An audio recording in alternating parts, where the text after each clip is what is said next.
Testing, 1, 2.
right.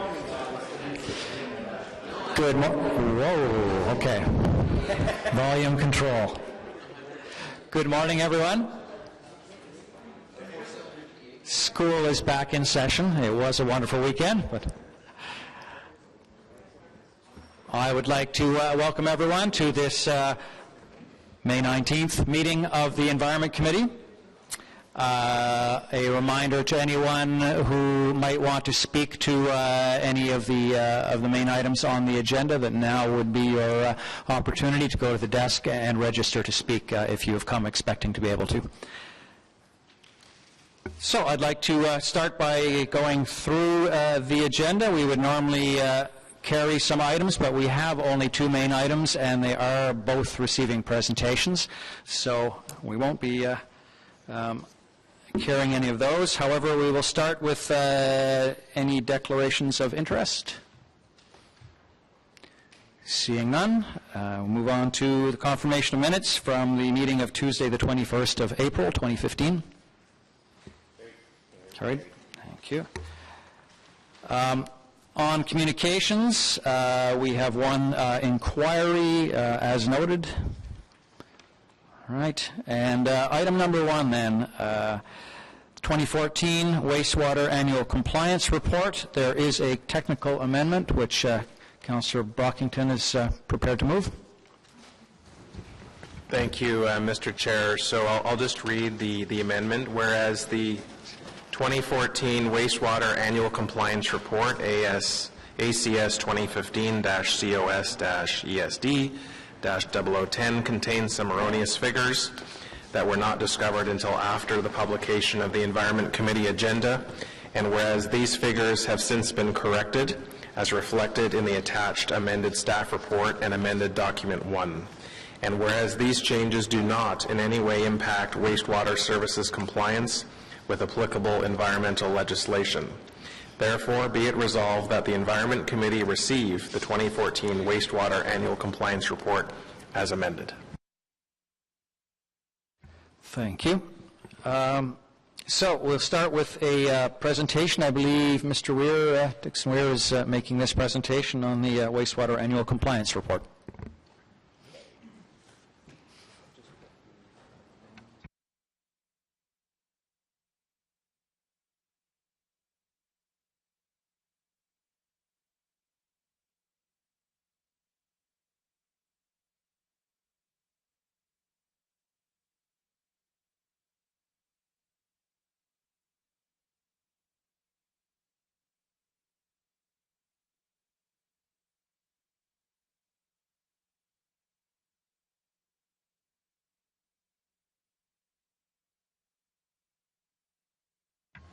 Thank you, Chair and Councillors. This report provides a summary of the 2014 regulatory compliance undertaking in the provision of wastewater services as offered to residents and businesses of the City of Ottawa. This report is presented in a commitment to transparency and accountability in the interests of improving the confidence of those that rely upon these services. Ce rapport résume les mesures de conformité réglementaire prises en 2014 relativement aux services de traitement des eaux usées offerts aux résidents et aux entreprises de la ville pour l'année d'activité 2014. Il est présenté dans une optique de transparence et de responsabilisation afin d'améliorer la confiance des clients qui dépendent de ces services.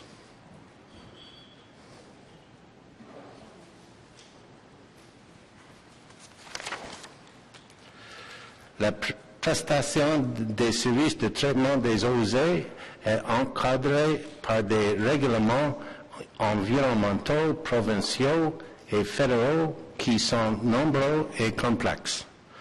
Tous les ans, nous examinons et consignons la façon dont ces services ont été fournis relativement à la législation environnementale pertinente. The provision of wastewater services is done in a complex environment of provincial and federal regulations. Every year, we review the manner in which these services are provided relative to the pertinent environmental legislation.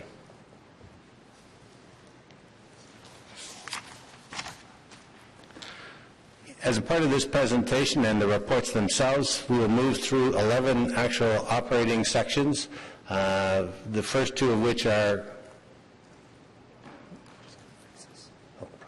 Oh, sorry.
Great.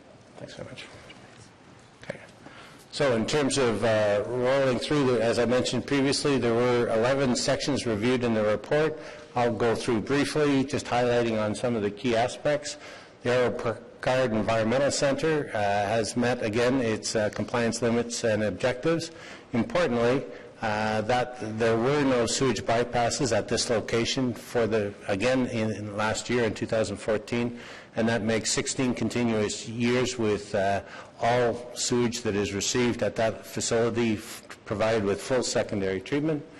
On an annual average, there were some 390,000 cubic meters treated per day, and there were some occasions where it was necessary to vent from the digesters, and we had the odd odor complaint. All of those were addressed promptly and resolved, and the operators received the necessary legislated training. In terms of the biosolids management program, the program was in conformance with all regulations and best practices, and we met its target of 100% beneficial reuse of the 51,000 tons that were processed. In terms of the collection system, again, it was operated in compliance with all regulations, and 99.3% of sewage collected treated to full secondary treatment. There were 5 spills in the collection system for a total of 114 cubic meters. All of those were addressed promptly, and there were no environmental impacts of those. And again, for the collection system, there were full compliance with the legislated requirements in terms of operator training.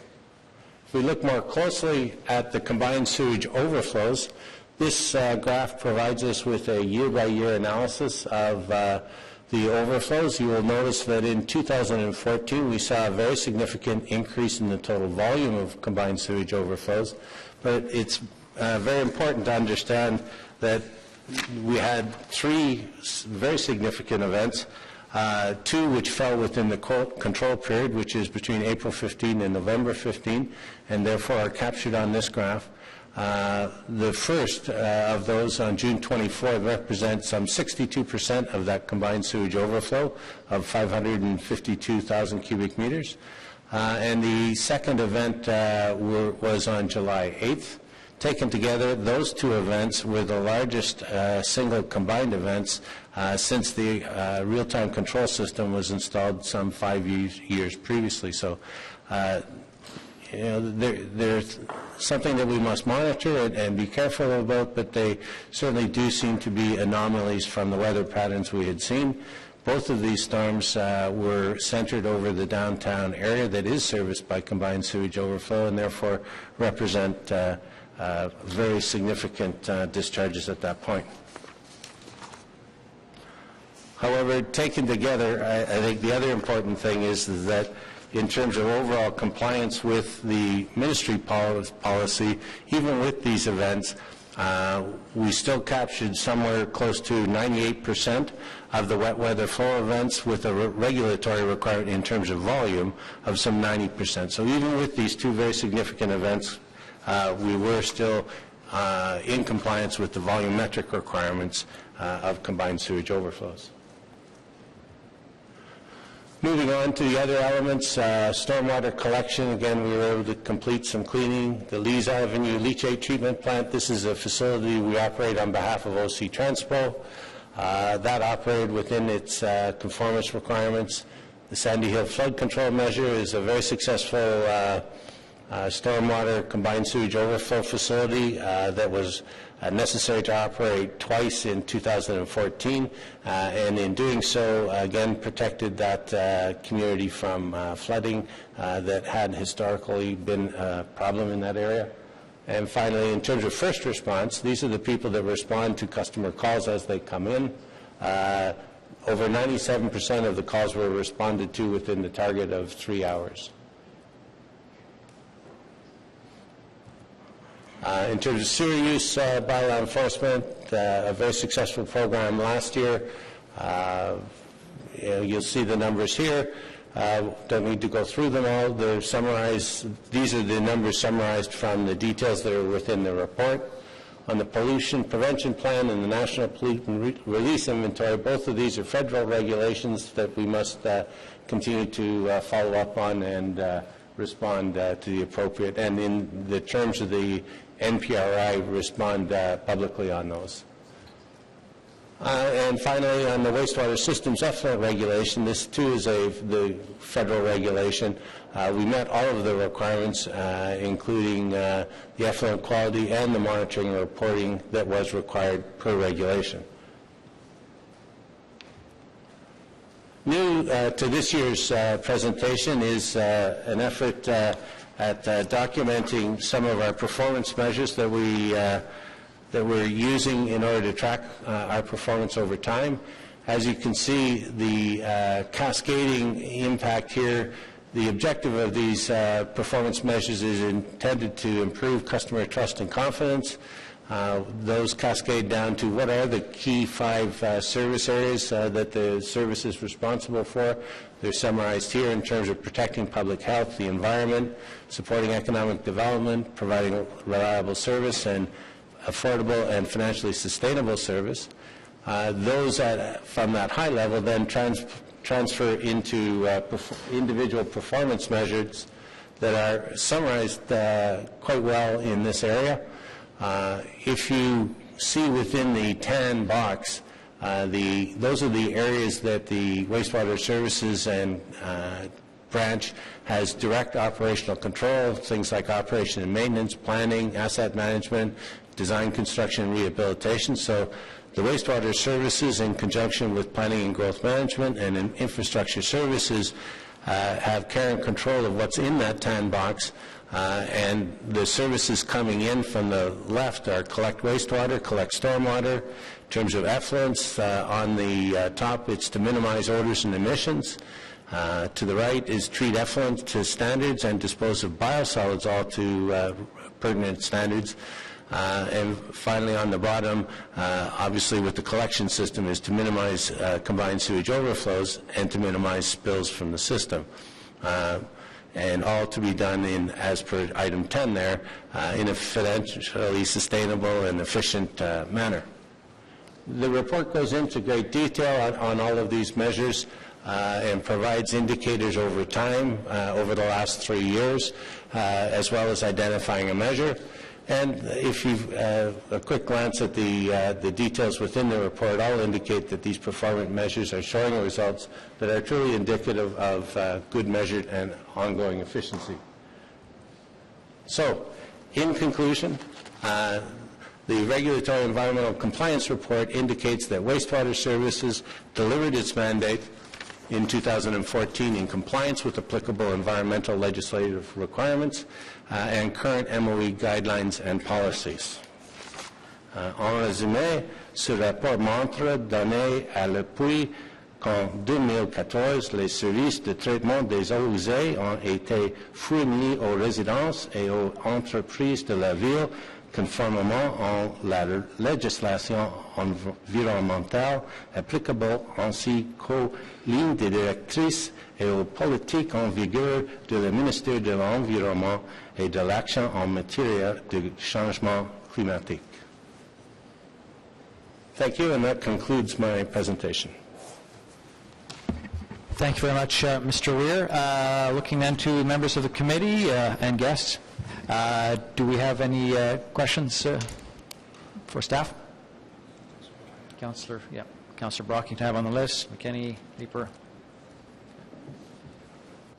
Thank you, Mr. Chair, and thank you, Mr. Weir, for your report. When we have incidents like you report the gas venting event, which I'm not too sure exactly what that is, or the sewer overflows, my understanding is there is a requirement to report that to the provincial and our federal governments. What is our requirement to report this to the public? How does the public become aware of when these events occur?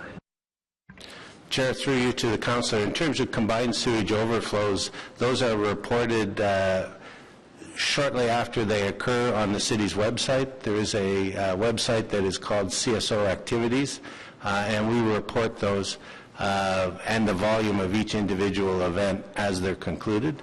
The difficulty, of course, is at the commencement of a combined sewage overflow activity, we don't know the final volume, so we report usually within 24 hours of that event occurring.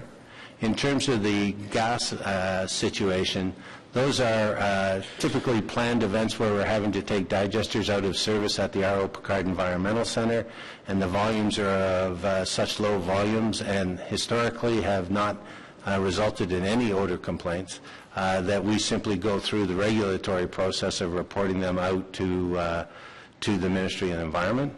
We do have a requirement, and which I summarized here today, if there are odor complaints, to report them provincially, and we report them here in our report. Again, in 2014, there were very few odor complaints associated with the facility itself. Thank you. And just to help me conceptualize the volume, you report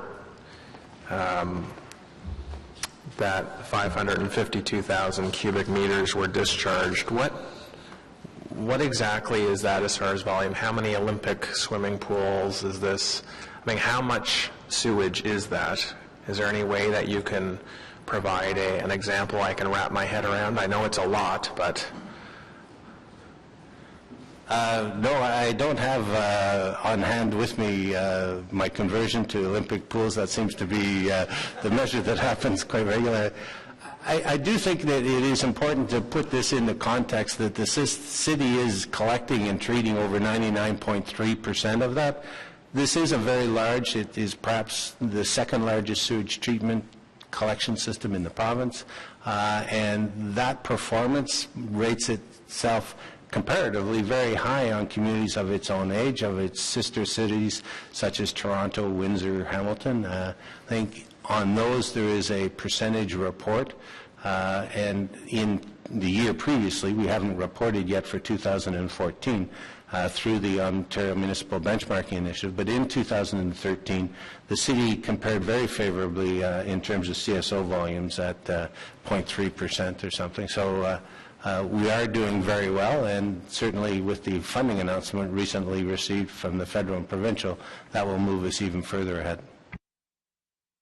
And finally, what is the frequency of sewer pipes being cleaned? I know there's been some work in Riverward, but how often does that get done? Chair, through you to the councillor, that's an ongoing exercise. We have two different types of programs. We have what are called our ongoing preventive maintenance program that is just going through in order to complete the the entire system over a period of something in the order of 20 years, I believe. We also have a hotspot sort of where we've run into problems or accumulation, and we go back more frequently, and those are done as frequently as quarterly in certain areas, depending upon the history of that particular area. Thank you. Next on the speaker's list is Councillor McKenney. Thank you, Chair. Just wondering, going back to the sewage overflows again, with the three significant events that we had in 2014 and what that meant for overflows. Can you tell me if we had the combined sewage overflow storage tanks in place today?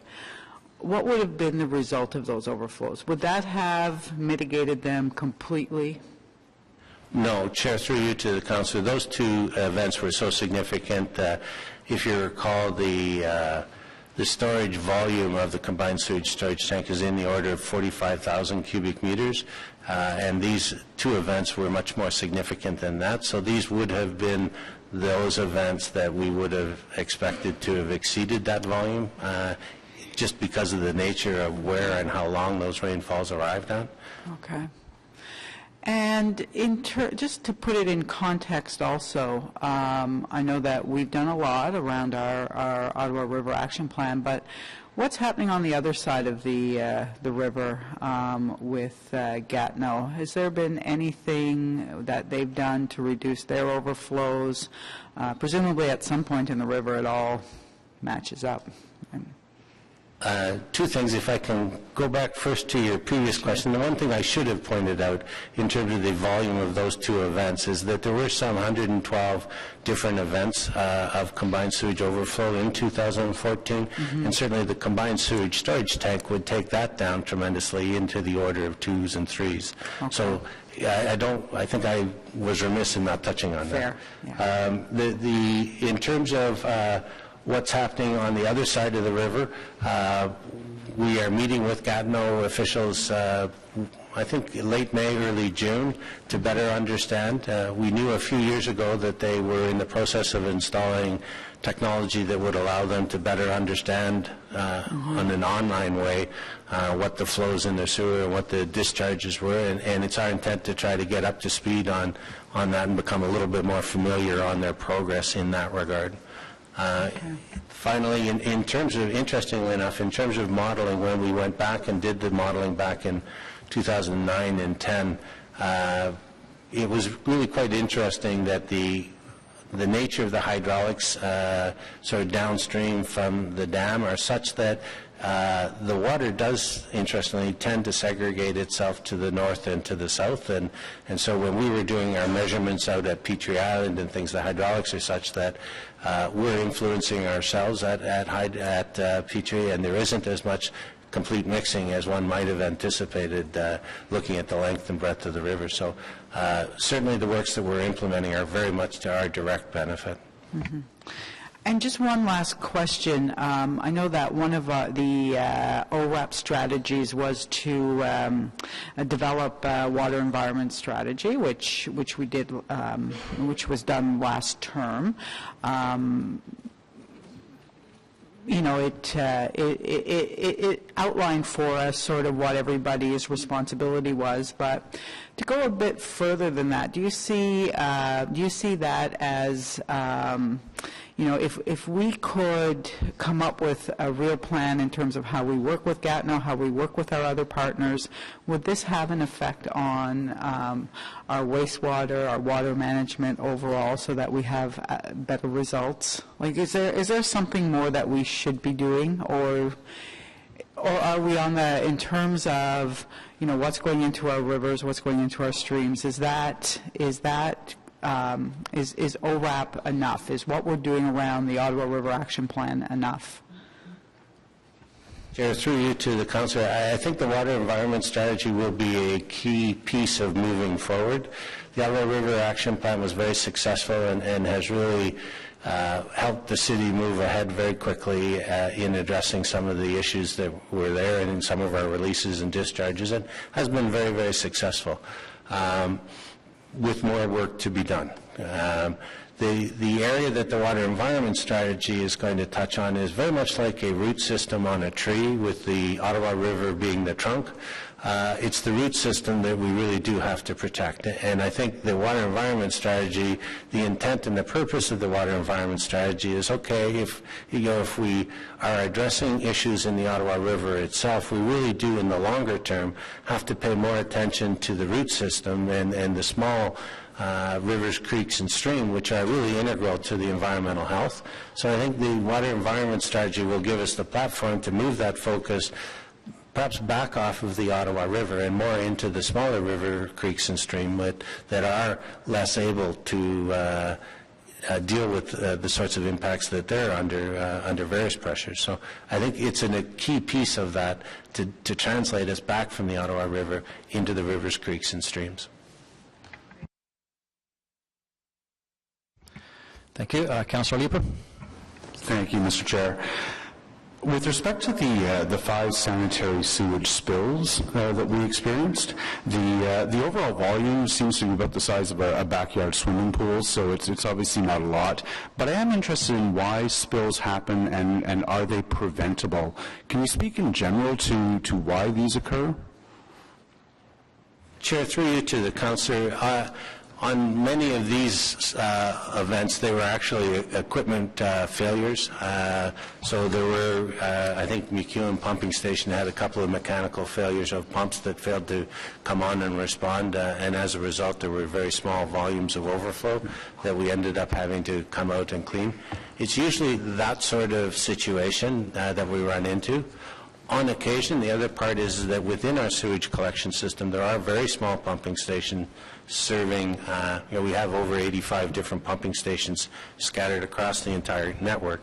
Not all of those have emergency backup power, and so on the rarest of occasion, there may be a situation where under extreme wet weather event or things like that, if they're associated with a power failure, some of those pumping stations may experience difficulty in moving their sewage. So I think those are sort of the two sorts of events that might could possibly contribute to it, but by far and away mechanical. And we go back in on with our environmental management system, we go back after every event and identify what are the steps necessary to improve performance and to try to avoid that particular situation at that location, see if there were things that we can do to make it less likely. And I think that the benefit of that process, that what we call a corrective action report, is that we have been able to reduce both the volume and the frequency of events over the last few years. For the mechanical failures, is there a question of more proactive maintenance, or are these really just glitches? It's often difficult to explain. There's certainly, the stations are getting maintenance. All of the mechanical equipment is getting maintenance. It's sometimes a mechanical failure will occur out of the norm or out of prematurely or things unanticipated, and on occasion that will happen, either a mechanical failure or I think one of the stations actually had an electrical control mechanism failure. So there are failures that occur within all operating and maintenance equipment. Our effort is to try to do enough proactive maintenance in order to avoid or reduce the likelihood of those occurring, and then if and when they do occur, to have the response plan in place to minimize any impact and to correct it. Thank you. All right, do we have any other questions for staff at this point? On this, do we do technical amendment first, or? Yeah, on the report as amended? Carried. Thank you. So moving on to our other main item today, the water, wastewater, and stormwater rate structure review. All of Ottawa's residents benefit from having safe drinking water, clean rivers, and proper stormwater management. The question is how to fairly divide the cost of operating and maintaining the systems that provide those services. I believe it's well established now that our current rate system needs to be reviewed. I think it's wise that our staff are going to look at what other municipalities are doing and see what options are available that are fair, equitable, and financially sustainable. As a city, we are always doing our best to keep costs reasonable without compromising the health of our residents or of our environment. With that in mind, I look forward to the presentation from our Treasurer, Marion Similik. Thank you, Chair. We'll just take a second here to get the presentations up on the screen. We did a technical briefing last week, so this will be an abbreviated version of what we presented last week, but feel free to ask any questions that would relate to sort of the basic workings of our current water, wastewater, stormwater user system.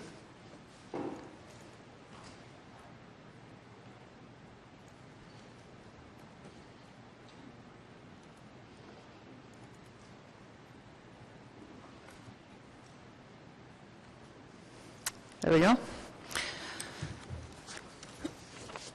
So thank you very much. Just a bit of background. In the last term of council, we had identified as one of the priorities was to do a review of the water, stormwater, wastewater rate structure, and a report was presented the term before, but due to limitations in our water billing system, we were not able to actually do anything other than provide a flat rate component to the volumetric. So again, as we've been presenting the reports year in and year out about what's happening with your revenue in this area, we've identified that we need to come back to this when we have a system that's able to provide you with more flexibility than we currently have, and we are just at that point now. So the rate revenues, which is what's on your water bill, support not only drinking water, but they also pay for wastewater operations and stormwater operations. Stormwater operations were added, a decision was made by the transition board back in 2001 to make that part of the water bill. It was in some municipalities, but in other municipalities it was actually on the tax bill. We also have on the water bill a fire supply charge, which is a flat fee based on meter size, and the fire supply charge is basically there for people who have access to fire hydrant service. It's not for the water that's used when there's a fire. It's basically to pay for the infrastructure that goes behind making certain when the firemen turn on the hydrant, there's enough pressure there that you actually can use the hydrant, that there is enough flow and pressure. So it has to be built throughout the system. It's really the infrastructure charge. The charge right now is roughly $40 a year. And how this benefits residents is actually your insurance, your property insurance. If you do not have fire hydrant access, you pay more for property insurance. So it is a direct benefit to our residents in terms of what they're paying for property insurance. So what are the issues? Sorry. We have a bit of a disconnect here, and I think we don't have the right... I don't think this is the right one. We'll just take a minute here.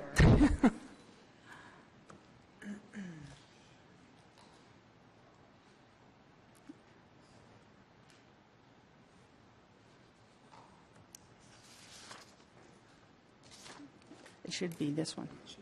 What prompted the review? It's not on this one, so We just need to take a minute, if you don't mind. I don't know any jokes, but maybe someone else does. Pardon? That's because I'm an accountant. I don't think Councillor Cloutier would resemble that remark.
Okay, we're back up and running again. Sorry about that. Too many versions of the same presentation. So the question is, what has prompted the review? Basically, what we have seen is that water consumption has declined significantly since basically amalgamation. We've had a 30% reduction in what your average consumer is using year over year. There's a number of reasons for this. It's not all just people are more conscious about their use of water. New homes that come into are being built today are very water efficient. Appliances that they use, shower heads, etc. There is a more of a consciousness about the use of water for residents now. They're becoming more aware of the usage. And then the last thing that's impacting there is really price elasticity. We always had thought that prior to what we're seeing today, that you could increase the cost of water and your consumption would only diminish marginally. But what we're seeing is we're at the point now where when we increase the cost of water, we do see significant decline in consumption. It's something to akin of what we see when we increase bus fares. So the trick is to find that sweet spot where when you increase your charge, the decline in consumption is more than offset by the increased revenue you're going to get from the users of the system. Our challenge is to find a system, a structure that will provide us with the sustainable revenues that we need to maintain the system and to do all the things that we need to do to ensure that residents in this city both have good water and that their sewer services are managed and maintained well and that stormwater is dealt with. So the concerns in the current structure is that the structure does not provide predictable revenues and does not fairly allocate the cost of maintaining the system. We have a volumetric consumption structure for water and wastewater, and it's not aligned to the highly fixed nature of the service itself. The service itself is actually 90% of it is actually fixed costs. So if no one was to use a drop of water from now until the end of the year, we would still incur 90% of the costs that are in Mr. Weir's budget. We also know that we have over 45,000 properties that do not have water meters. They do not receive city water. And so they do not contribute anything towards the stormwater operations or infrastructure. These are all things they benefit from, because stormwater includes not only the drains that you see in the roads in the urban area, but in the rural area, it's the ditches on the side of the road and the culverts. So there is, we're seeing that there's no correlation between the stormwater cost pressures, which is the runoff, and the revenue funding.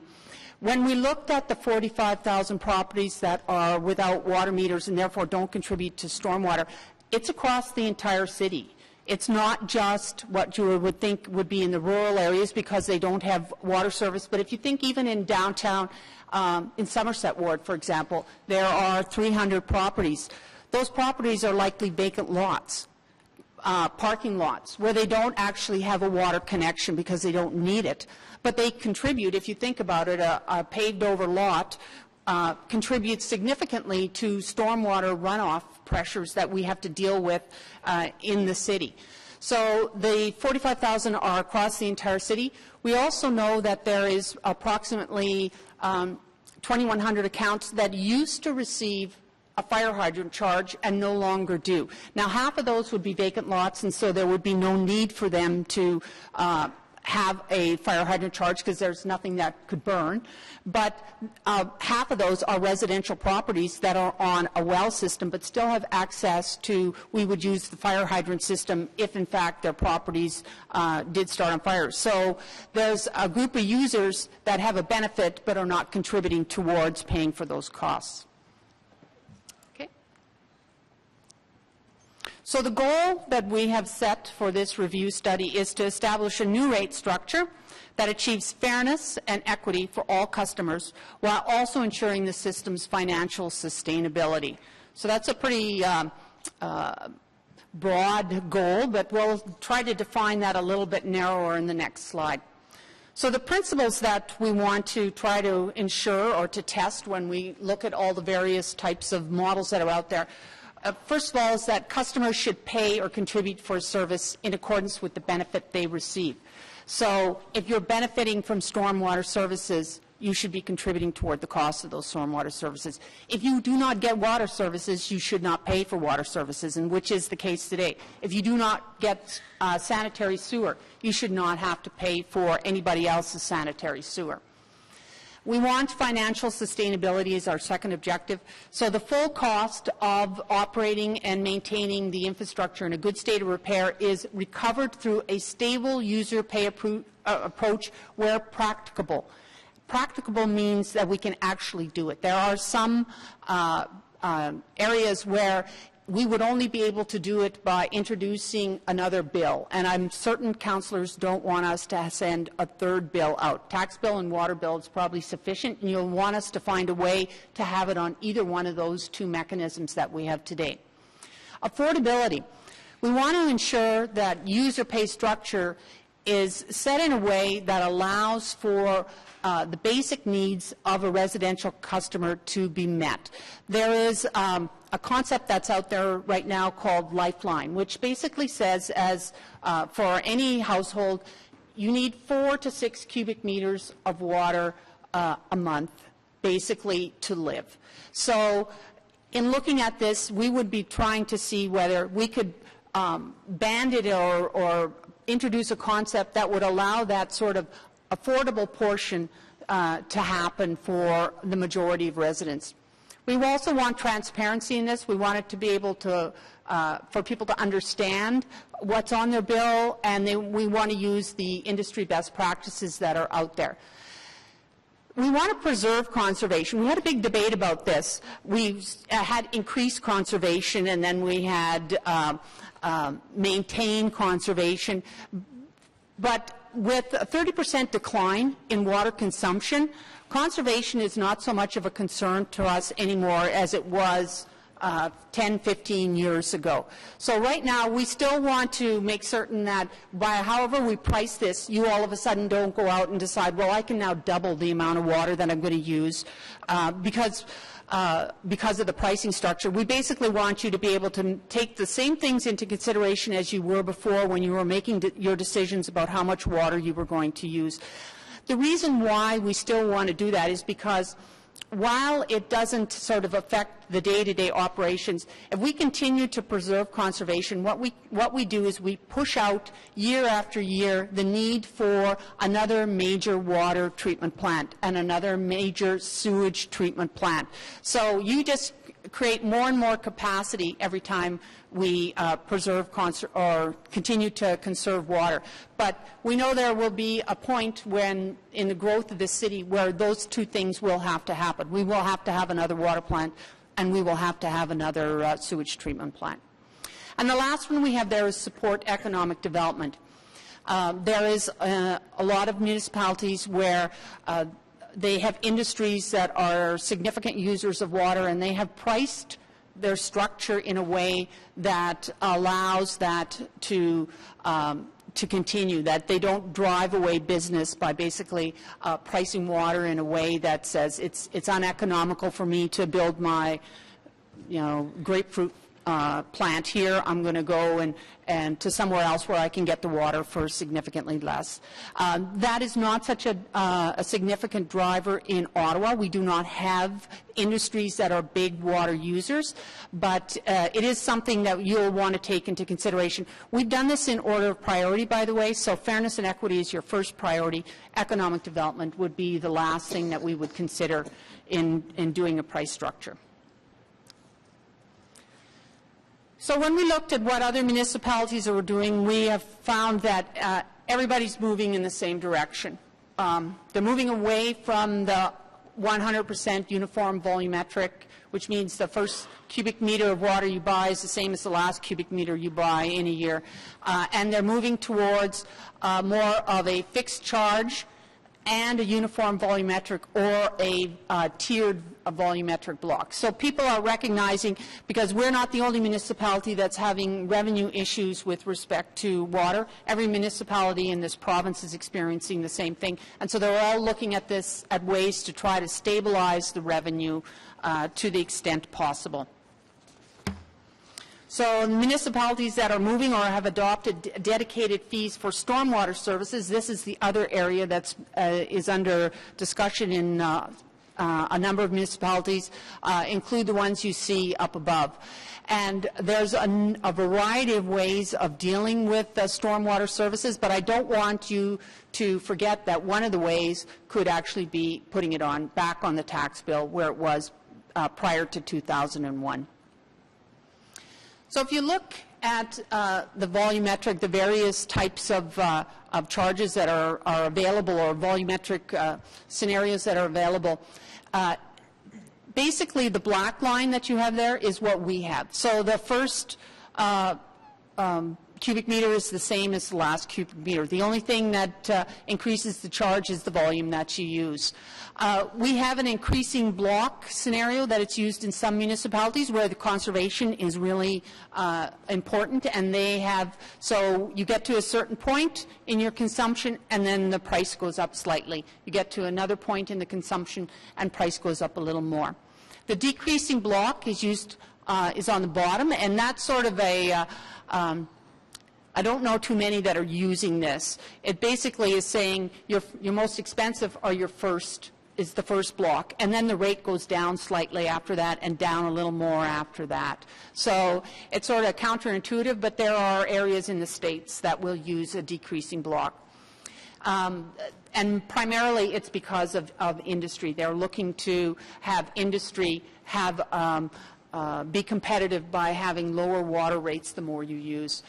And then we have what they refer to as the humpback, which basically it increases till you get to a really high usage to block 3, and then it goes down. And that is, again, geared toward industries that are significant users of water. The fixed service charge plus volumetric, again, it's a it basically, you have a, this chart, I have to say, is a little bit of a misrepresentation, because all of those lines should actually be a little bit flatter. Because what you do is you take a portion of the current charge and you turn it into a fixed charge, so your rates actually go down. So the $1.70 that we're charging for cubic meter for water, if you took, say, 30% of that, so you'd be about 50 cents would be fixed. Well, the rest of it, you're not going to stay at $1.70. It's going to go down to $1.20. So the lines actually need to flatten out in this particular representation. But again, it's the same concepts, the 3 different mechanisms that are out there for determining how you'll structure the rate on a block basis or on a flat basis, inclining, declining, humpback. But you basically start with a fixed charge to begin with. So that is the, those are the models that are out there at this point in time, and those are the ones we'll be analyzing. So when we talk about analyzing this, what we will be doing is taking all the data that we have available and looking at what's doing a various scenarios on a percentage fixed or totally volumetric, increasing, decreasing. What's the impact on a low user, an average user, and a high user? What's the difference on a commercial user versus a residential user? We have a very simple system at this point in time. We don't distinguish between where you live. We don't distinguish between what type of account you are, if you're commercial or residential. It's the water rate is the water rate for everybody, and it's constant. So we'll do the analysis. We will be coming back to you probably in 2016 in Q1, but before then we will be going out to the public and doing some public engagement sessions to show them the various models and to get some feedback on preference, and we're presenting that to here. Our intent is our new water billing system should be up and running by probably mid-2016, late 2016, any movement in this part would happen as part of 2017. So that is the schedule and the key milestones, and we'll be glad to take any questions.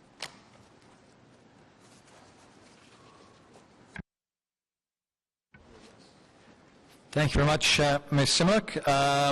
For starters, though, we'll go to see if we'll go to our delegations first. That's all right.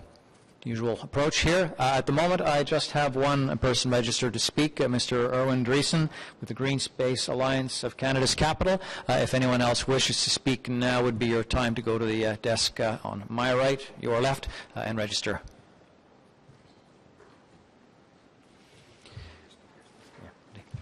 Good morning, Mr. Dreesen, and as you know, you have 5 minutes.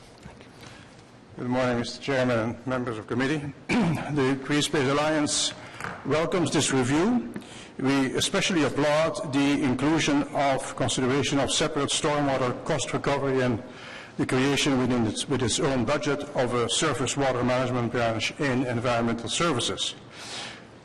We are aware of ample studies in other jurisdictions in Ontario and elsewhere that demonstrate that A, providing stormwater management capacity through low-impact development is highly cost-effective, and B, it is quite feasible to provide incentives for residents and businesses to minimize runoff by making their properties more permeable. Staff appears to recognize this potential, but we have to wait till page 18 under environmental implications to see an expression of that. The discussions in this staff report sent me personally back to my telephone company days in the 1970s. This is when the telephone industry became aware that even monopolies face a downward sloping demand curve, and it explained why, following rate increases, their revenue projections kept falling short of expectations. Water rates in Ottawa have nearly doubled since 2007. Surely this helps explain the steep decline in consumption over the period. Now, these are just relatively minor weaknesses of the report. A more significant miscue is the expressed intent to engage the public in the fall in order to, quote, explain the results of staff's further analysis when it is completed. My first question is, what lessons were learned from previous analysis, including the advice received from Raftelis? That report is not even mentioned in the report before you. Second, what lessons were learned from the failure of the consultations, especially with urban residents, that were held in 2010? And third, staff should take advantage of the considerable expertise and interest by members of the community in order to help it in conducting its analysis. The fact that Ottawa is among just 4 of 25 municipalities surveyed who still have uniform volumetric rates suggests that this city is behind the times and has a lot to learn. A smart city will tap the resources that are available in the community. You may have seen the report in the Ottawa Citizen of the weekend of a quote from Ray Moriana, who was the architect of the building that is now City Hall, when he said, "I find the public much smarter than most politicians and decision makers think." Right on. As regards the proposed guiding principles, missing is a consideration of cost. One determinant of cost is location. Consideration should be given to differentiation according to distance from Lumbiri Island and the Robert Pickard Environmental Centre for drinking water and wastewater respectively. Like for development charges, the distances in Ottawa's territory are so vast that costs vary, and therefore such differentiation would make for fairer pricing. More generally, exactly what is meant by fairness and equity, which is your top criterion, should be examined closely. This is a very complex subject, and it's not exhausted by stating that rates should be in proportion to the benefits received. Benefits may be difficult to measure. Cost causation is a bit easier. The criterion of supporting economic development, which is at the bottom of the list, should also consider the cost of water in communities across the river in Quebec, not just in the province of Ontario. A few other questions. Should the terms of reference not include an examination of administrative efficiency of the water billing system? It's our understanding that miscellaneous charges in Ottawa are significantly higher than in other municipalities. And how about the issue of water theft from fire hydrants? Is that now under control? So finally, we note that the fifth criterion is preserves conservation, which is explained to mean encourage water conservation as well as assist in managing system demand. The low rank afforded to environmental considerations indicates the bias which pervades this proposed review. It's all about how to stem the decline in revenue, i.e., how to extract more money from users in the fairest possible way. That perspective misses a key opportunity to bring us a step closer to a sustainable city by ensuring the preservation of our precious water resources, groundwater, wetlands, creeks, streams, and rivers. In short and in conclusion, the first order of business is minimizing demand for the services. The second is how to minimize costs. The third, and only the third, is how to finance the necessary provisioning and maintenance. This report seems to put the cart before the horse. Thank you for the opportunity to speak to you. Thank you very much, Mr. Dreesen. Do we have any questions for the delegation? Councillor Leeper. Thank you, Mr. Dreesen. One of your key points was that we should be focused more on minimizing demand through stormwater management, and I'm really interested in the planning implications of that. Do you feel that they have to be connected, though? Are we really talking about two different issues? One is a planning issue, how we create our building codes, et cetera, and then one is really a rate structure. Can you talk to me more about how you would see these as absolutely necessary to link? Well, most certainly there are great opportunities when something is being proposed to either impose or very strongly encourage the people to make their surfaces more permeable. But there is, I think, also lots of opportunity for retrofit. You know, the most obvious example is, of course, the vast sea of parking lots around shopping malls. There is ample examples anywhere in the world how that can be improved.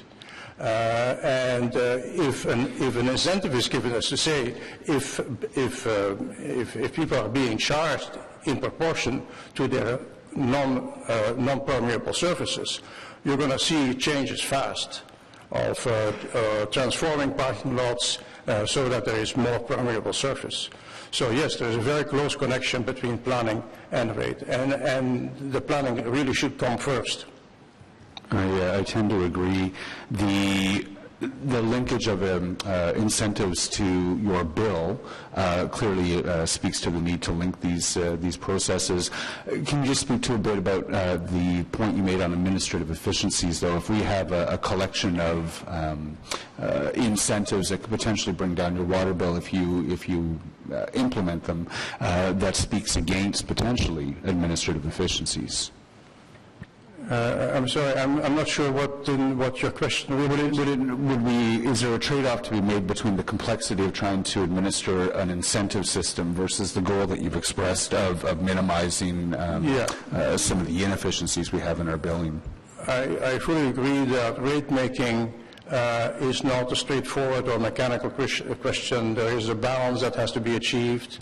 And so there are various considerations that have to be made, and one of them certainly is that it has to be understandable and simple enough.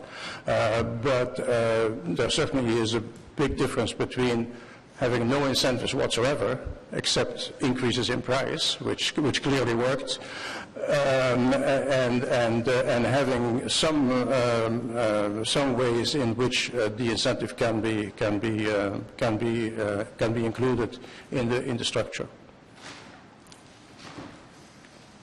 Thank you. Other questions, Councillor Kakish? Thank you, Chair, and thanks for the presentation. I just have quick questions. You mentioned the public consult part in the fall. and you had some issues with that. Are you suggesting a change in terms of the timeline, in terms of when we go? I'm so sorry, sir, but I have trouble understanding you. In your presentation, you had mentioned something about the public consultation aspect of the timelines that were presented, and you mentioned something about going in the fall. Yes. What's the issue with that, and when do you want to see that portion of the timeline? Well, what it says is that staff is going to complete its further analysis and then consult with the public. I have received several reactions from people saying, wow, what an incentive. I mean, who would come to a public consultation when it's the same old, staff is going to tell you what is good for you? That is not public consultation. It is just one other instance of how the city, very unfortunately, continues to fail to engage the public. And here's a topic that the evidence shows there has been ample interest shown by various members of the public who are quite knowledgeable to help staff to conduct its analysis. It just won't do to say, okay, leave us alone, we're going to do our stuff, and then in the fall we'll come and tell you what we have found. No, that's not the way to go. Okay, thank you. We'll take that into consideration, and I think staff will as well. In terms of the, in your presentation as well, you referred to a report that's not referenced in the presentation. Right. I missed, what's the report and what are the takeaways from that report? I haven't seen the report myself, but Which report this is called by, I think, a company from North Carolina, if I'm not mistaken. I'm sure Ms. Elliott is knowledgeable about it. And all I know is I've seen on their website what they did for the city of Ottawa. And that seemed like, wow, the city of Ottawa got all the advice they needed to proceed, as did, by the way, the Auditor General's report of 2008, which did get a reference in this report. So I found it strange that, I'm sure they were paid good money. I found it a bit strange that this report was not referenced at all in this survey of what has happened in the past. So what are the key takeaway points from those reports? Because I'm not all the things that we're seeing now, there should be separate stormwater, it should be a combination of fixed and consumption-based, etc. These recommendations have been on the table for years, and it's a mystery to me why there still is no action. Okay. Thank you, Chair. Thank you. Thank you very much. Any other questions for the delegation? Seeing none, thank you very much, Mr. Dreesen. You raised some very important points. Thank you for taking the time to both come and present. You have a written submission that we also have a record of. And a number of these points, I'm quite sure we'll want to ask questions of staff when we come back to that point, rather than having a back-and-forth debate, which we always try to avoid between delegations and staff. So we'll come back to that. The second and at the moment final delegation is Graham Saul.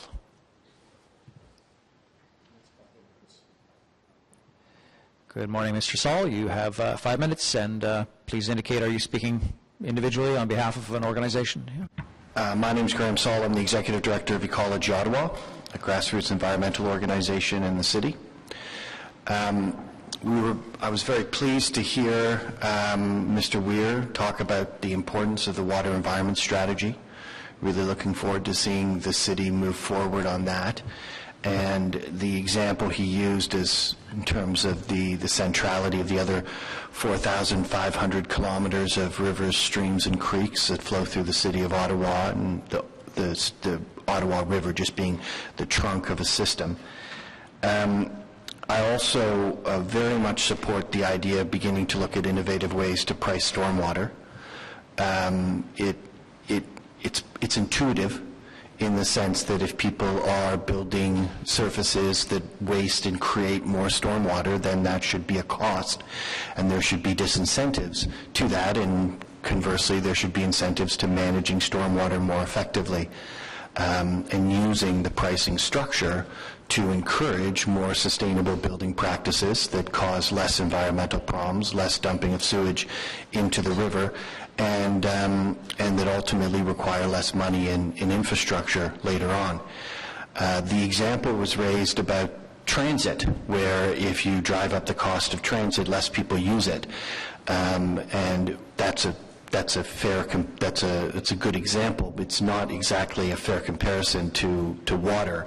And I know that this wasn't necessarily the context she meant it in, but we don't want people to waste water, right? We want people to ride transit. So there's a societal benefit in keeping transit fees low, because then we have people getting onto transit. We know transit saves the city money in terms of comparison with infrastructure for cars, and we provide people with real transportation alternatives. There's also a societal benefit to encouraging people to stop wasting water, because when we waste water, we have a variety of negative environmental impacts, and as was pointed out, we have infrastructure costs down the line as well. So with that in mind, I was very disappointed to see that water conservation was not a key component of the goal of this review. That you have a tool here that can encourage people to stop wasting water, and presumably it's worked to some degree in terms of the pricing structure that you've employed. And as you move forward, presumably if we are concerned about the water environment strategy and we are concerned about water resource issues in the city, then presumably this is one of the tools we use to encourage water conservation. And so what I would ask is that the committee make water conservation an explicit goal of the structure review process so that those issues are not lost. It was mentioned, but in terms of the goals, when the goal was put up there, it wasn't there at all.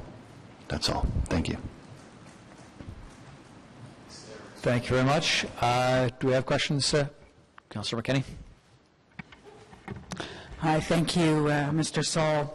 I agree with you. I would much prefer to see encourage conservation as opposed to preserve conservation, because what I worry about is that if people, feel that as their consumption goes up, depending on the model that we employ, as their consumption goes up, they're not going to continue to pay more. They won't consider conservation. It's something you have to think about. It's like recycling. It's anything that we do that takes a bit of extra effort. I do worry about, and as I go through the different models that were pointed out by staff, and I think about what would work best. I also think about low-income users, and want to make sure that we are able to find a way that doesn't that doesn't drive up the cost of people who use a little bit of water. So that, if you are low income or if you conserve, there's that initial block where your costs aren't going to rise. And then beyond that, if you continue to use water, if you're filling hot tubs or a swimming pool, or then, or just using a lot of water, your costs will increase. So, do you think that we can achieve both, where we can continue to encourage conservation, which I agree with you is important for a variety of reasons, as you pointed out, but also make sure that the folks who are not, that are conserving, are using less, can still be kept, their water rates still be kept low. Yeah, I very much agree with the goal, and my point was specifically that when the goal was put up there, in terms of what the goal of the review structure was, conserving water was not in the goal. I'm not exactly sure what the best way to achieve what you're referring to is, because if you end up, there's a danger that what you end up doing is you end up basically putting an across-the-board subsidy on water.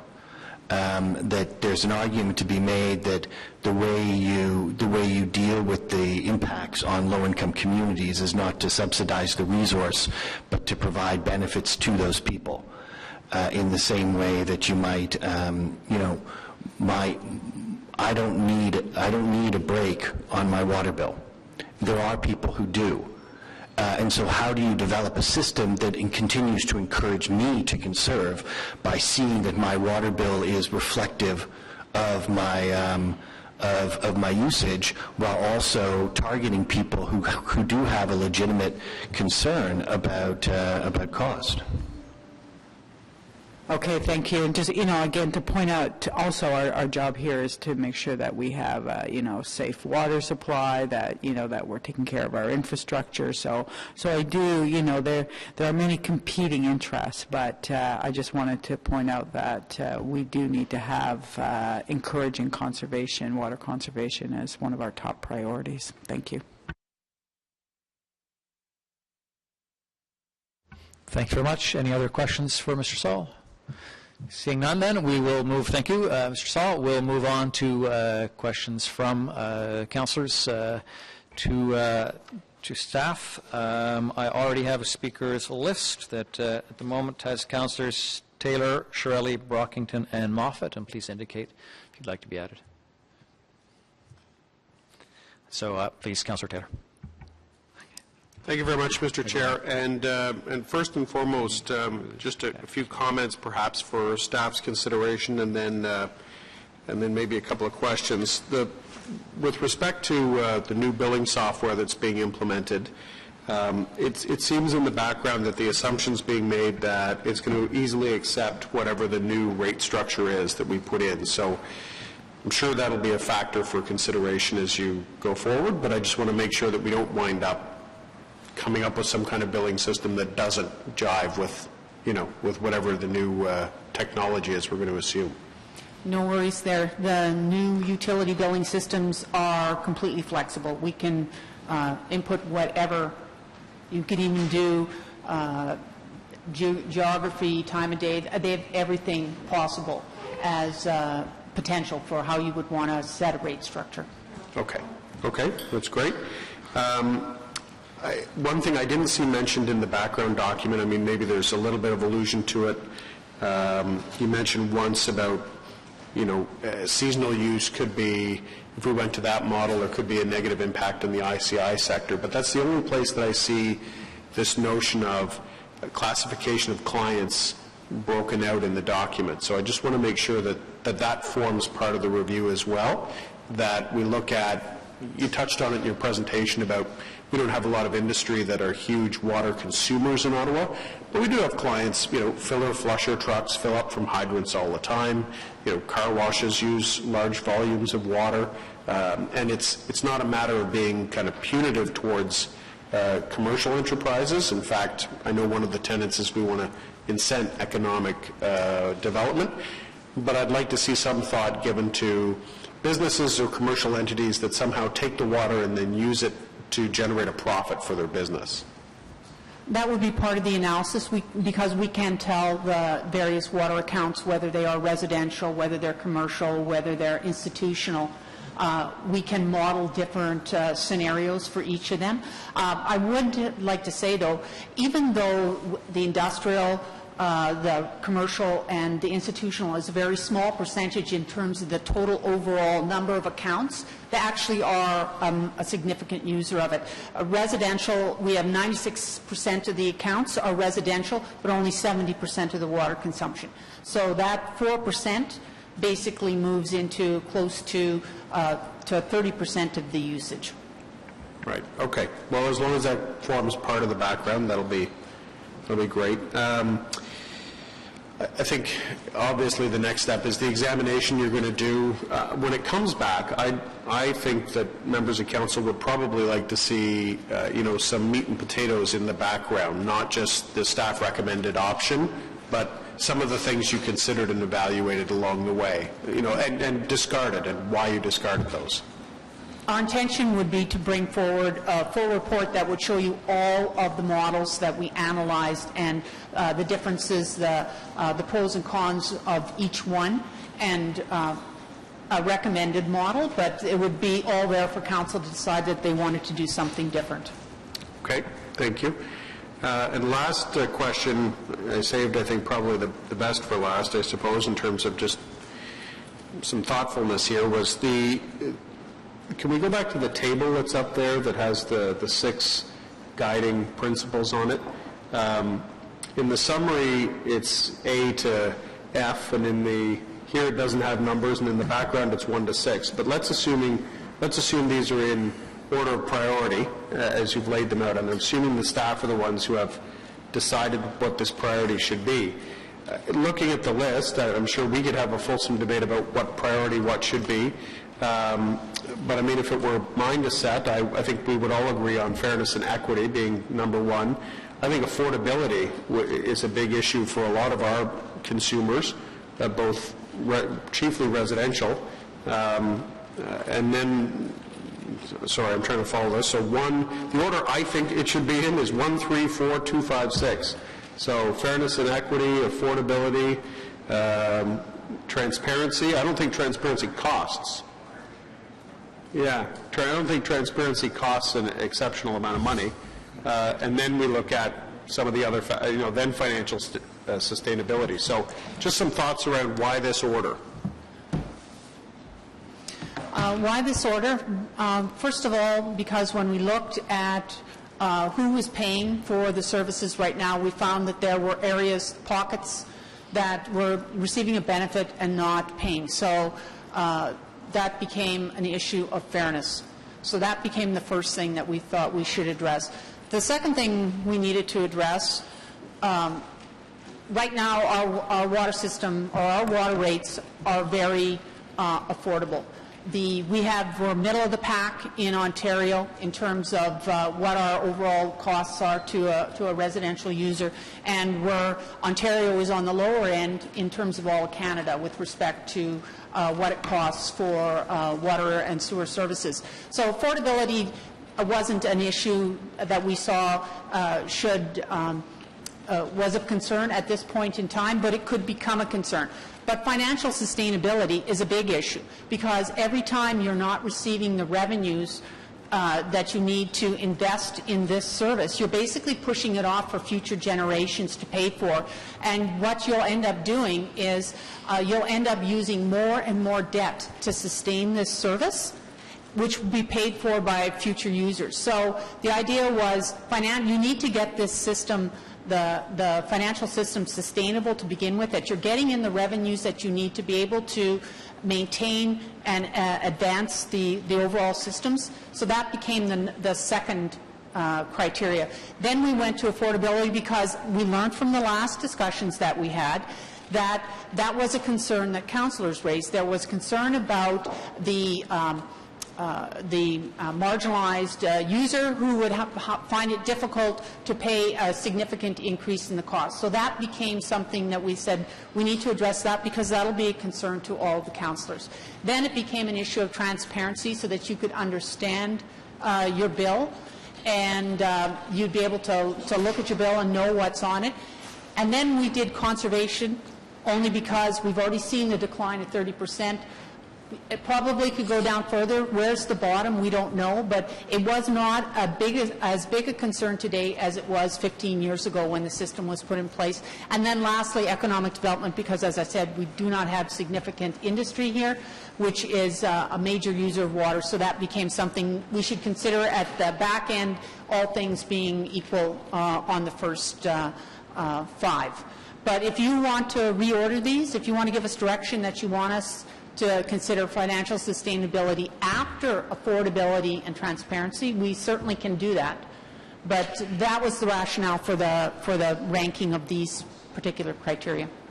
Okay. Well, thank you. I mean, I'm sure some of our other colleagues will have some thoughts on this and would want to hear those first. But my only, because I have no problem with these being the guiding principles. My only concern when we get into a prioritization scenario is that when push comes to shove, you start lopping things off at the bottom in order to achieve the scenario that that you've landed on as being your model. So, where would that end? I'm not sure. Economic development, conservation, transparency, what goes out the window to achieve, the top 2 or 3. And I want to make sure that it's not just a question of the model that comes forward, but that, as you say, you're going to bring forward the background that you've looked at, the different comparable models. I want to make sure that we don't not see a model because it got, chopped off because it didn't address something high enough up the list. So I'll leave that with you and hear from our colleagues. We will bring all of those back, but I'd just like to say one thing.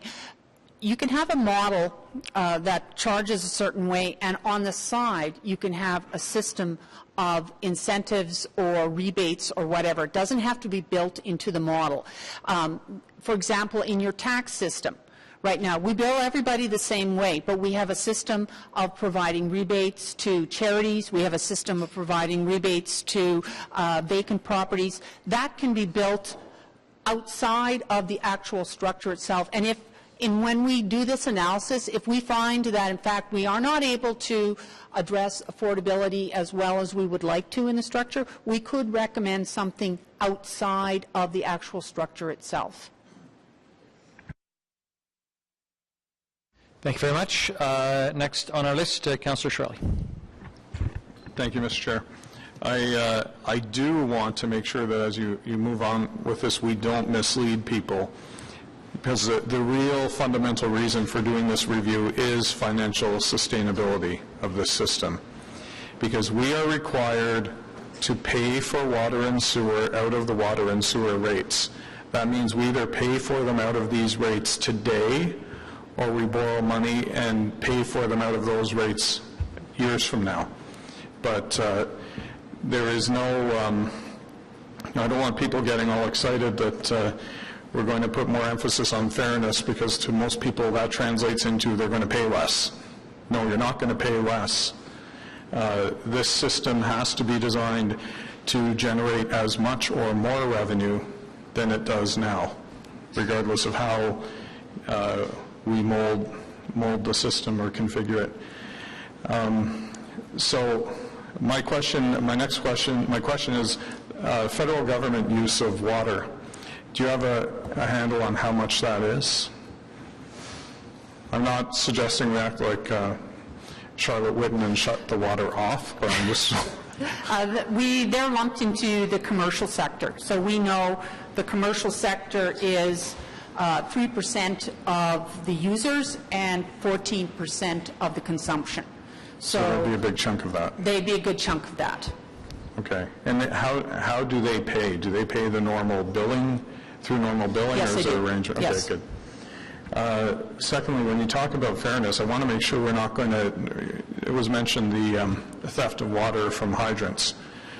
Well, I know the relative loss or cost of the theft of water from hydrants, and I know that some of the cures suggested for that are 20 or 40 times the amount of money that we lose from that. And I'm hoping that when you address fairness in a suggestive model, that you're not going to get carried away and suggest solutions that cost many times what we're losing. No, that's part of the practicable side of this, that we want something that's actually easy to implement and not too expensive to implement. But with respect to charges, we have not included, there will be no review of the charges that go along with the water billing system. For example, right now we have a number of charges if you, to set up an account, to change an account, to get a photocopy of your water bill, all of those types of things. That's already part of your user pay principle, where someone makes a demand on the city and we can identify that person, that they will pay the cost of that. That is not part of this review. Our assumption is that those user fees and charges, those for other than for using water, storm services, and stormwater, would not form part of this. So we would not actually look at the charge that's out there if you get caught stealing from a fire hydrant. Mm-hmm. That's a separate exercise. You know, let's say we lose $10,000 a year in stolen water. You're not going to suggest a system that costs $500,000 or $300,000 to fix it. That's a bylaw charge, and we actually wouldn't even be looking at that in this, because it doesn't actually, that's over and above sort of the costs of running the system. That's not figured into the overall. Mr. Weir does not have a line in his budget that says revenues from stolen water fines. So it's, it's supplementary to anything he might receive in the year. All right, thanks. Thank you very much. Moving on next to Councillor Brockington. Thank you, Mr. Chair, and thank you for your report. Certainly agree with the two recommendations before us, and Councillor Shirelli started off with my two main points that I was going to raise, and one is that the reason why we're here is to ensure that the system is financially sustainable. That should be the overarching goal. That's why we're doing this. If it wasn't, then we wouldn't probably have this recommendation before us. And I was very concerned to verify that the federal government is paying their bill with respect to consumption, so that's good as well. So my next question is why we need to spend $220,000 on this report. If we're aware of different rate structures that already exist within the province, why not pick three that staff are already aware of, comfortable with, consult on those three, and save the majority of that $220,000? Why do we need to spend that money?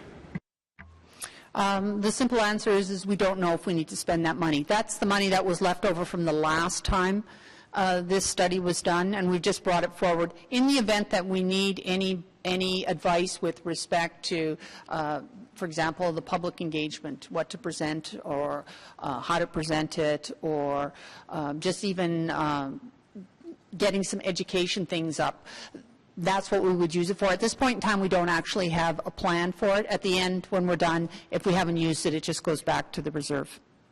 Well, I appreciate that, and I'm glad you identified this in the report, but if you don't have to spend it, please don't. Finally, I don't want to debate or argue the six criteria either. I do believe that they all have value and that they all should be considered, but I do not agree that they are in order of importance. And I was wondering, Mr. Chair, with the committee's indulgence, if we look at the second recommendation that's before us, if we would accept as a friendly amendment to remove the words in order of importance, so that we would have the motion read, approve that the overall guiding principles for this review are as follows. They would still be those six. I think we agree that those six should be there. I think there's disagreement about what order they're in, which are more important than the others. And one way to deal with that is just to remove the words in order of importance. I would like to move that as an amendment. Sure, as long as number 2 is first. All right, so that is a motion. We can either, I suspect, adopt that motion or, stay here until 4 o'clock and argue over the rankings. Anyone to the motion?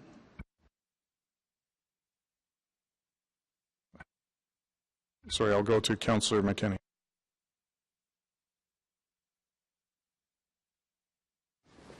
Thank you. I am happy to see that we are making the connection between our stormwater costs and our revenue funding. I guess this question is more to the GMs behind me. In terms of low impact development, things that were mentioned here today, around permeable surfaces. I know that whenever I Google my ward, which I do frequently these days, and look at that map version of it, it is shocking how many surface parking lots there are in Somerset Ward. They're everywhere. It's disappointing. It's not surprising. I've always known it, but when you look at it from that view, there's a lot of pavement. Roads everywhere, but surface parking lots. So I do commend that. I think that we really need to look at that connection between who's doing the right thing around making sure that our ground surfaces are permeable permeable and that we, continue to have, healthy, stormwater system. But are we talking to each other like around low-impact developments, around things like green roofs, bioswales, and just all of the things that will, it's one thing to say, you today, are not, you've got a lot of stormwater runoff, therefore you're going to pay more, and I think that's fair.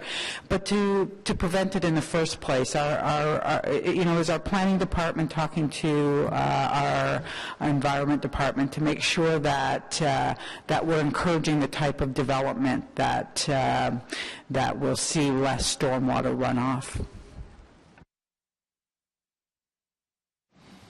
Chair, through you to the Councillor, yes, environmental services and planning and growth management and infrastructure services are all very much connected in terms of low-impact development.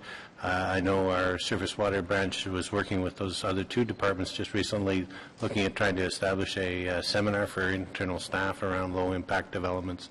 And we are working with PGM in terms of some of the major developments going on to try to implement some of these changes, some of these opportunities. So this is very much an active area of interest for all three groups. Oh, thank you. And on the seminar, it'd be great to get. Well, I'd like to be there, but if I can't be there, it would be great to get some kind of reporting out around some of the things that we could look at around low impact development. Thanks.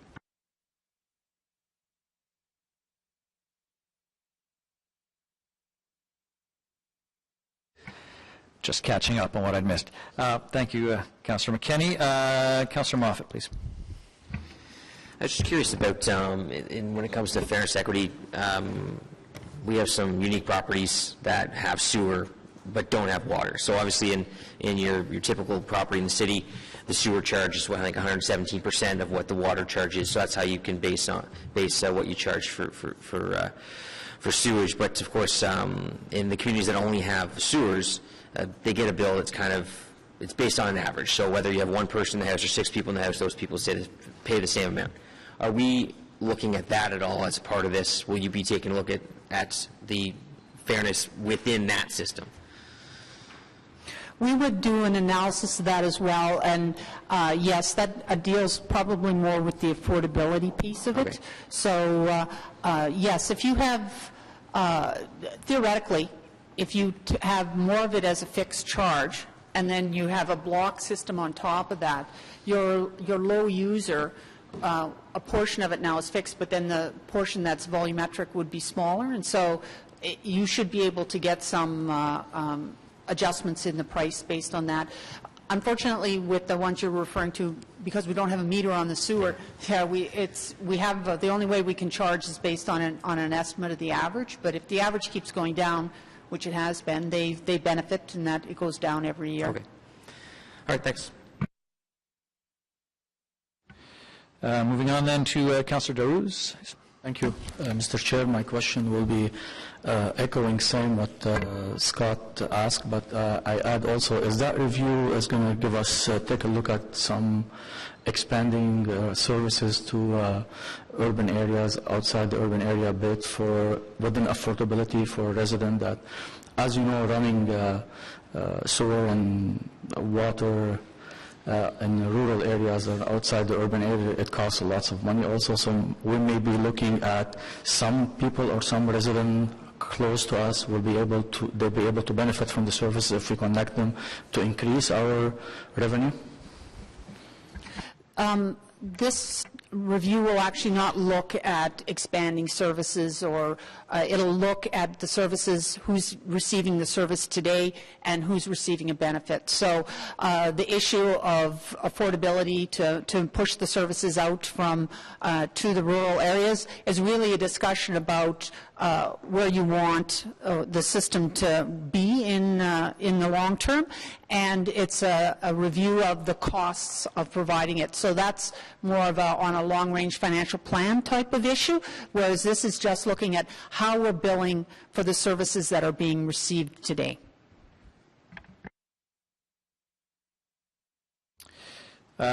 Councillor Kakish.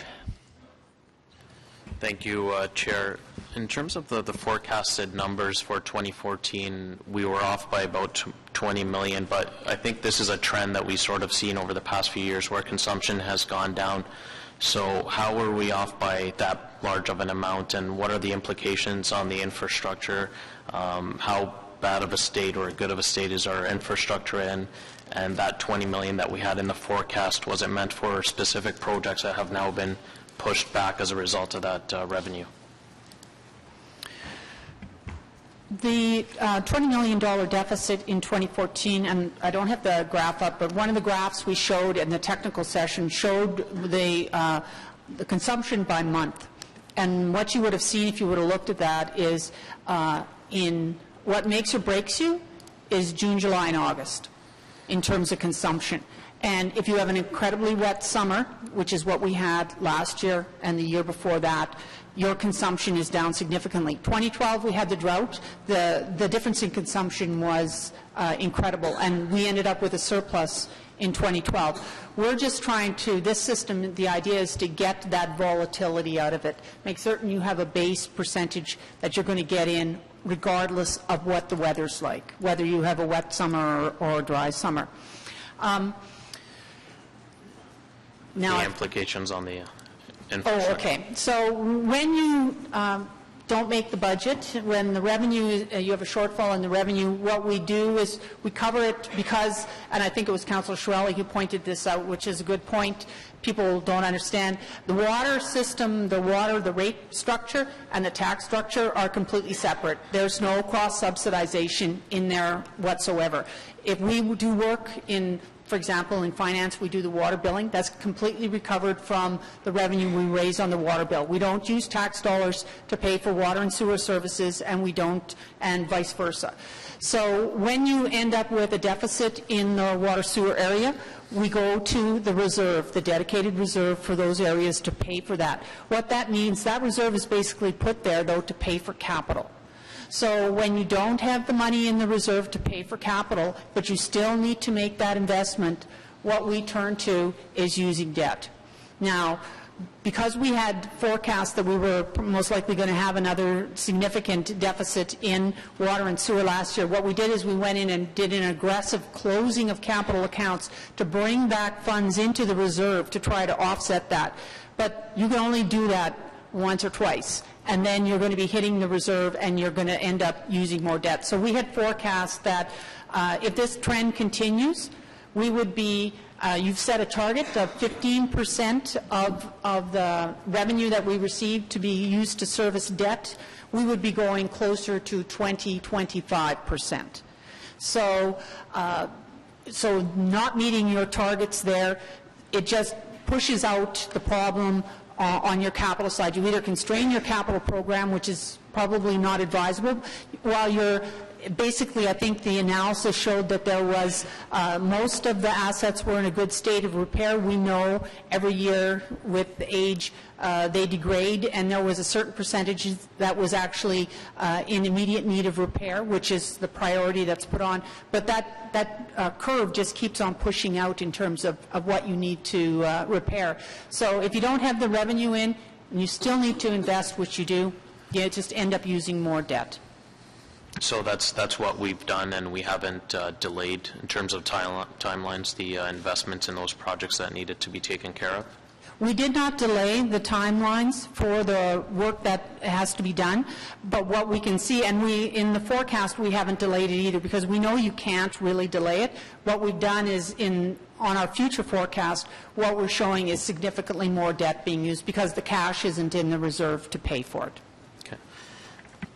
The other question is that we're one of the last municipalities or four in the province that are still on this billing system. Is there a particular reason for that? I think you mentioned in 2001 we were on the a separate, different billing system, and why the delay for now? Obviously, is it just because we're in a desperate situation, or why are we making this move now when we've seen this trend for a couple of years?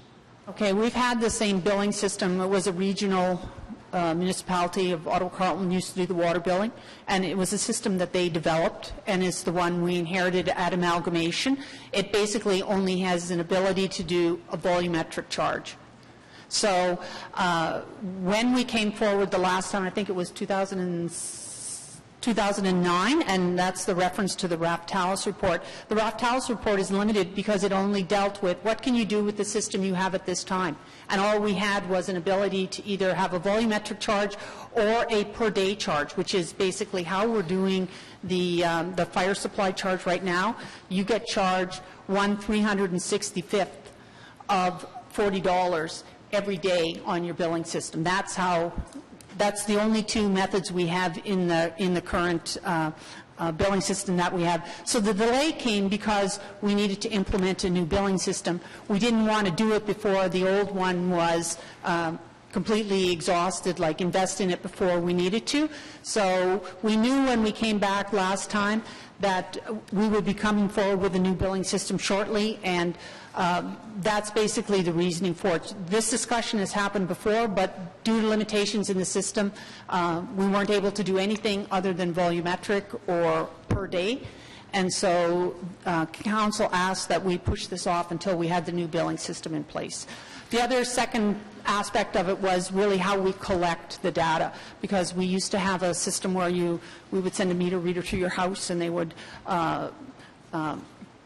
take a read. Now we have constant data flowing to us, so we have a greater ability to implement something other than you used 25 cubic meters in the last 2 months. We now know on Saturday you used a meter and then you didn't use anything for 10 days or whatever. We have a lot more data for us to allow us to model and look at different scenarios if you wanted to go that way, if you wanted to do something other than basically on straight consumption. And in that new model where you rely on both consumption a bit and the other fee that are set out, in terms of a pie chart, how much is weighted on your consumption? Is it 40%, roughly 50% in general, what other municipalities are doing? How much do they rely on the consumption? Because we're obviously trying to get out of that, but how much of a factor does it play in the new billing models? Most municipalities are going 30 to 35% as a flat charge. I think with fire supply, are we even at 1%?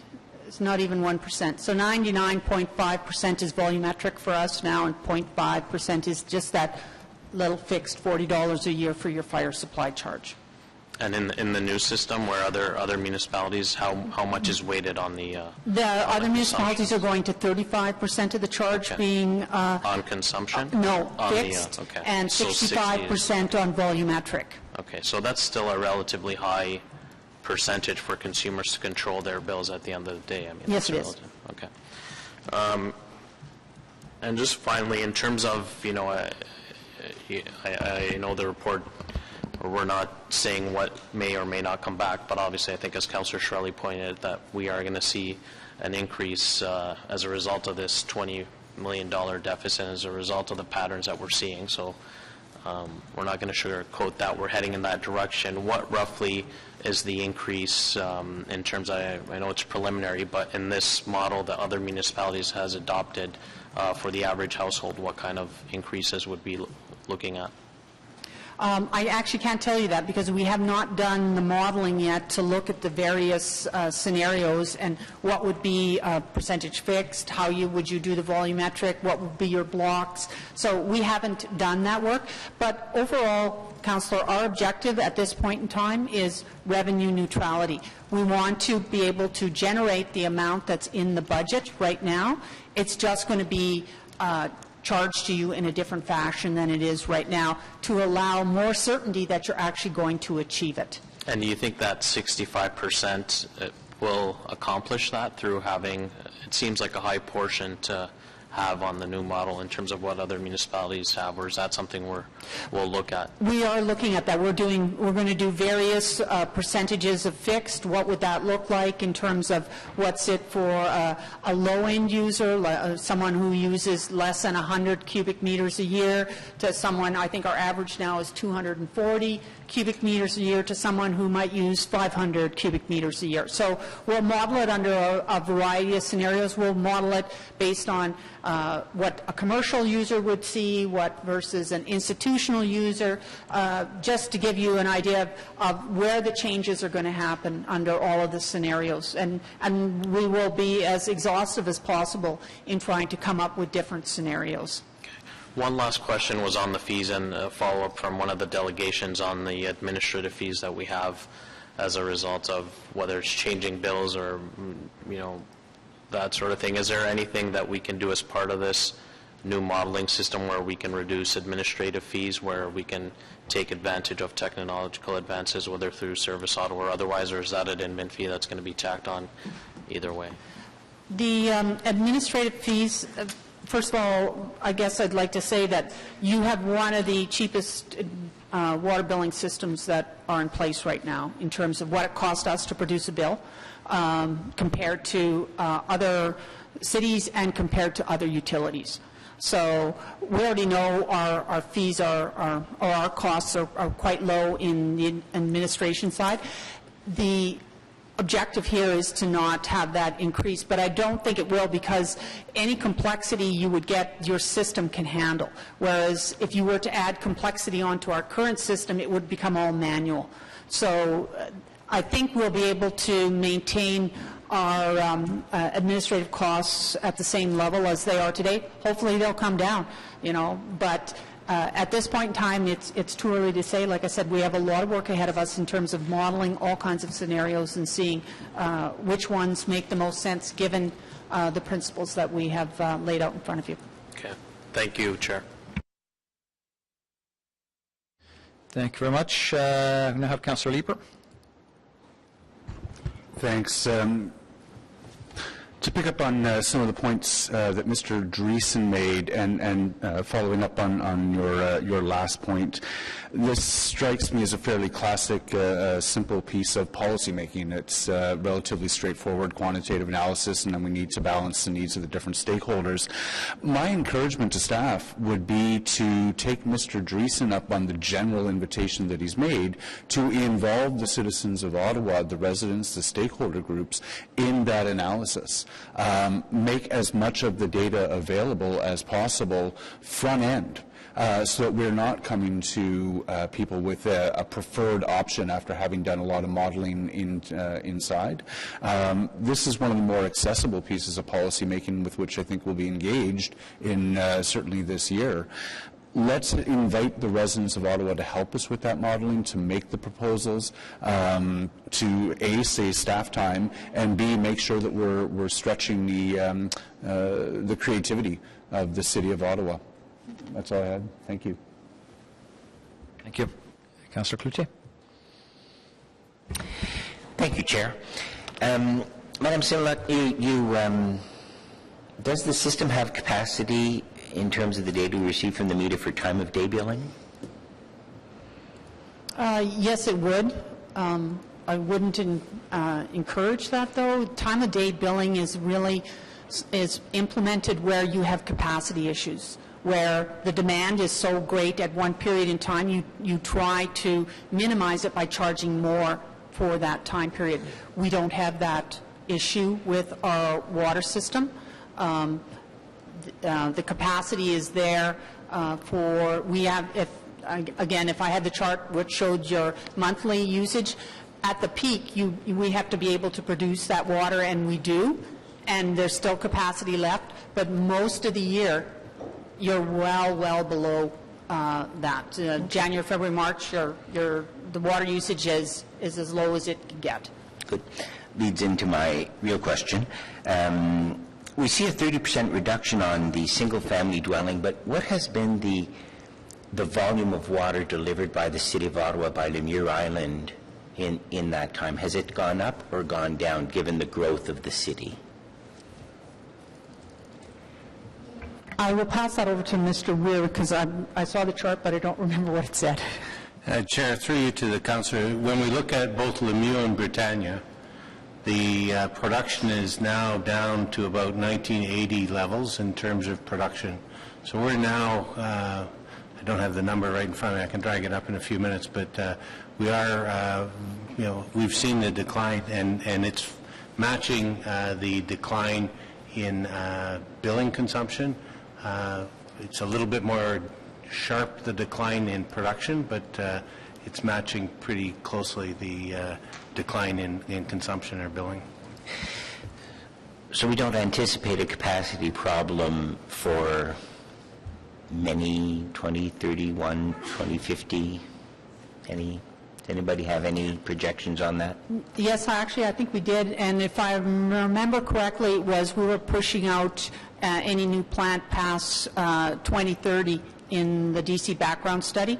So it's a long ways off, because we wouldn't be back, I think it was, the estimate was we wouldn't be back to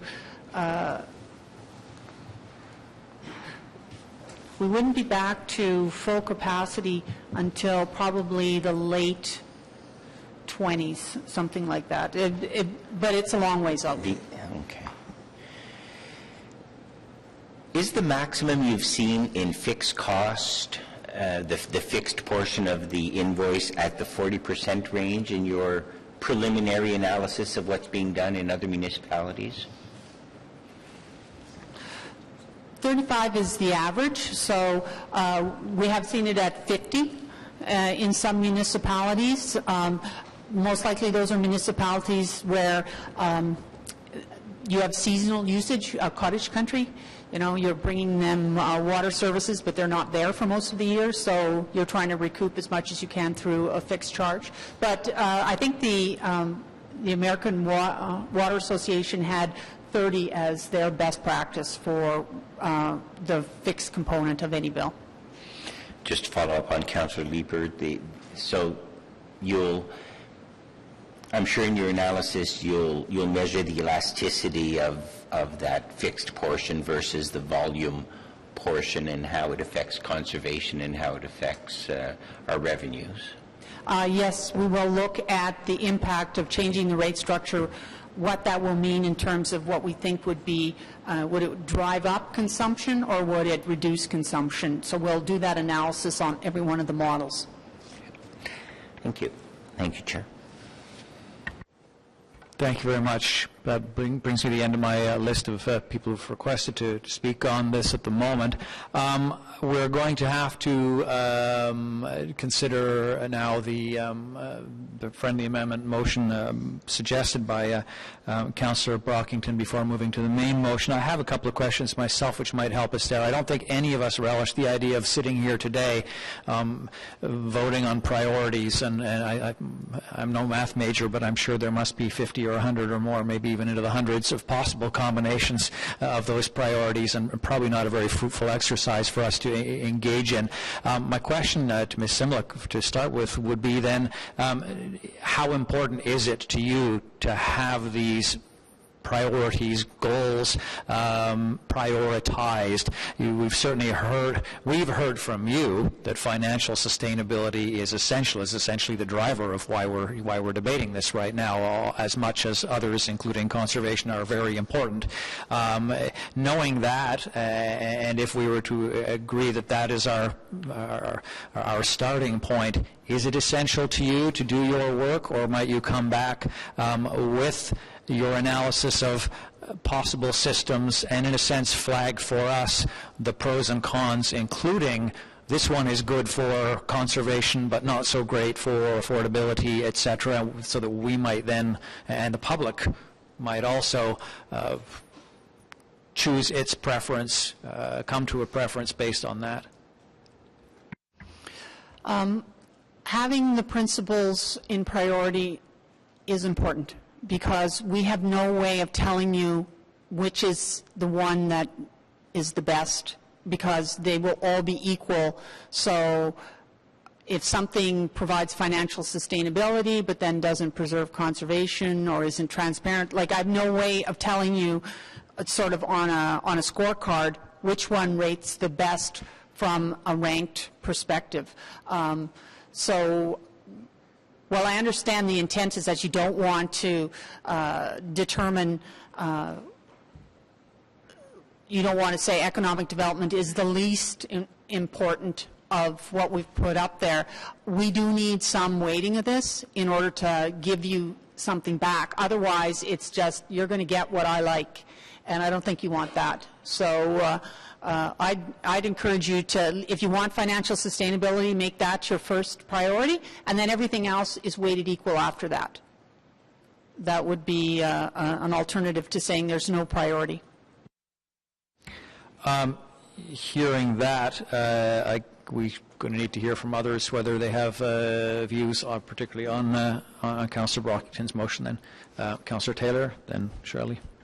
Thank you, Mr. Chair. Maybe this is too naive of me, Ms. Simlick, but I mean, looking at these guiding principles, if you come up with, I don't know, 6, 7 different potential models, and you just labeled them across the top, and you went down and put check boxes, good or bad, wouldn't you wind up with a table simply saying, models 1 through 5, and, these principles, and you'd wind up with some of the models would have a bunch of check marks. They're good for those things or they're not, and some wouldn't have check marks in those boxes. And wouldn't we kind of visually just be able to divine for ourselves which hit more of those criteria?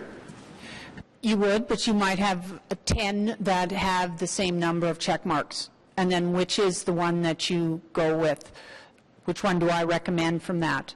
So if I knew that your number 1 criteria was fairness and equity, it would have to meet that as a minimum in order to be something that I present to you. So it provides me, I agree with you, yes, you'd have a visual representation, but you could have a visual representation where they're all the same. They each have 5 check marks or 4 check marks. Right. So your problem isn't so much the ability to be able to do the analysis as it is to come up with the one recommendation at the end. Councillor Shirley? Pass. Councillor Brockington? Yep. My response would be to staff's comment about the importance of ranking them is to say thank you for that, but you've also heard the discussion here today. I think there's general understanding that we're doing this because we need to increase financial sustainability. I'm still comfortable with my motion to remove the words in order of importance, and just let staff absorb the other criteria that we basically agree are important. Some may be more important than the others, but I think to debate each one and which should be more important than the other really is not overly productive. They're all important. Staff, I think, understand what needs to happen. We need a financially sustainable model while preserving conservation, while being transparent and understandable, while being equitable. But what criteria are we going to use to rank each one of these? It's just not possible. So I think we should allow us to vote on my motion and staff take as direction that this needs to be a financially sustainable model, and you'll consider all the other criteria in this. And if we think that the final recommendation that comes back to us is wrong, then we'll make changes. But I don't think that will happen. I think staff will hear from the public. The public will provide their comments, and that all gets factored into the final recommendation that comes before us. And I think if we just spend a lot of time spinning our wheels here, we'll do more work than what's really necessary and probably will damage the recommendation than improve it. So, thank you. Councillor Shirley? Thank you, Mr. Chair. Okay, I support that motion because, first of all, recognizes why we're doing this and puts the rest of it out to true flexibility when we hit public consultation. So there is possibility for people to actually have impact on those priorities. And thirdly, there are 720 possible combinations. And if we debate each one, by the time we get to the end, we will start over. And it will take a long time. Councillor McKinney? Could I just ask a quick question then of Councillor Brockington? So what you're suggesting is, rather than just saying these are the guiding principles, you come back with a recommendation that recognizes that these are the principles we want to see. You're actually taking out financial sustainability and then saying all others are equal? Okay, so they're just all equal? You're just saying not in a... Yeah, say we'll emphasize that the reason why we're doing this is because we need a financially sustainable model. There are other criteria that are guiding this process as well, but they're not the main focus of this. But we're not going to say that economic development is more important than conservation. They're all important. I'm not sure what value there is today debating each one of these and saying, well, this one's more important. They're all important. So let's keep them in the pot. But the purpose of my motion is to say they're not in a ranked order. They're all important. Okay. So we're not pulling any one out. We're just saying they're not in this ranked order. That's correct. Okay. Thank you. I'll support that.